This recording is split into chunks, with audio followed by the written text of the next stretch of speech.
আমি কালকে আরামবাগে যে মিথ্যাচারটা উনি করেছেন সেটা আপনাদেরকে বলতে চাই। 5 লক্ষ চাকরি কোট করে রেখেছে বিজেপি এবং অন্যান্য বিরোধী দল, তাই চাকরি দেওয়া যাচ্ছে না। পাবলিক সার্ভিস কমিশনে কেস আছে, নো। পুলিশ রিক্রুটমেন্ট বোর্ডে কেস আছে, নো। স্টেট স্টাফ রিক্রুটমেন্ট বোর্ডে কেস আছে, নো। এসএসসির কেস আছে, নো ইন্টারলোগেটরি অর্ডার। অনলি প্রাইমারিতে কিছু কেস আছে, তাও প্রাইমারি টেটে কোনো ইন্টারলোগেটরি অর্ডার নেই। আপনি শেষ এসএসসির নোটিফিকেশন কবে করেছেন? 17 সালে। 17 প্রাইমারি টেটের রেজাল্ট বেরিয়েছেন, নিয়োগ দেননি। 22 টেটের রেজাল্ট বের করেছেন, নিয়োগ দেননি। 23 150 টাকা এক্সাম ফিকে 500 করে নিয়ে টাকা তুলেছেন, এখনো রেজাল্ট প্রকাশিত হয়নি। আজকে ফেব্রুয়ারি, মিড ফেব্রুয়ারি। আপনি লাস্ট পিএসসিতে কবে নোটিফিকেশন করেছেন? 2019 সালে। আপনি পুলিশ রিক্রুটমেন্ট বোর্ড তুলে দিয়েছেন।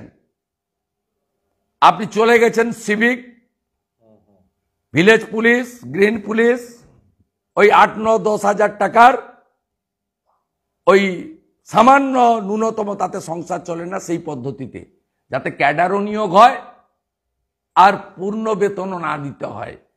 এটা হচ্ছে আপনার পলিসি। আপনার যা যা আছে আপনি স্টাফ রিক্রুটমেন্ট বোর্ড তুলে দিয়েছেন। আপনার গ্রুপ ডি পাস করে বসে থাকা 5,000 ছেলেকে প্যানেল হওয়ার পরে চাকরি দেননি।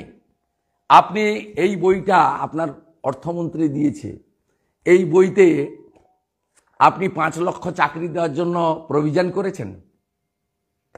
চাকরি তো ভাষণে হয় না, চাকরি তো আপনাকে দিতে হবে অ্যাপয়েন্টমেন্ট লেটারে, মাস পুরালে বেতন। প্রভিশন আছে 5 লক্ষ চাকরির, 1 টাকা, নট এ সিঙ্গেল পাইস। বাজেটে প্রভিশন রাখতে হয়, আমি 5 লক্ষ চাকরি দেব, তার জন্য বেতন বাবদ 3,000 কোটি টাকার প্রভিশনিং করলাম। কত বড় ধাপ্পাবাজি যুবক যুবতীদের কাছে দিচ্ছেন, 2 কোটি যুবক যুবতীকে।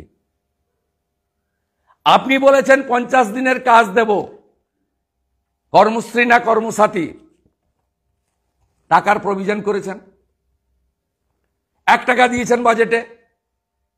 50 দিনের কাজ দিতে গেলে 27,000 কোটি টাকা বছরে লাগে। যদি মানরেগার জব কার্ড হোল্ডাররা কাজ করবে ধরে নি, 1,34,00,000 ভুয়া জব কার্ড বেরিয়েছে, তারপরেও 2,60,00,000 আছে।